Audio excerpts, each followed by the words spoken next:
Hello, hi guys, আমরা হচ্ছে এখন এই গাড়িতে চালাবো। এটা হচ্ছে আমরা এখন কিনে নিয়ে আসছি, এখন আমার বাবা চালাবে। আমরা হচ্ছে এখন রানা রিসোর্টে যাব।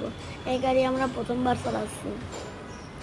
এই গাড়ি হচ্ছে আমরা এখন একটা পার্কে যাব, ও একটা রিসোর্টে।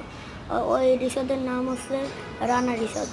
আমরা বুঝছেন বন্ধুরা, আমরা এখন 2024 সাল 29 তারিখ ডিসেম্বর, বুঝছেন বুঝছেন তো? আমরা এখন রানার সাথে যাব। এখন মনে হয় সবাই বের হবে। আল্লাহ হাফেজ, টাটা, গুড বাই। বুঝছেন? আমাদের জানি জানি দোয়া করেন। Tata, bye bye. আমরা এখন অন্য জায়গায় যাচ্ছি। এই যে এখন হচ্ছে আমরা গাড়ি খুলবো। এই যে এটা হচ্ছে এটা হচ্ছে আমি বসবো এখন ভিতরে, দেখেন বসতেছি। আল্লাহ হাফেজ। হ্যাঁ।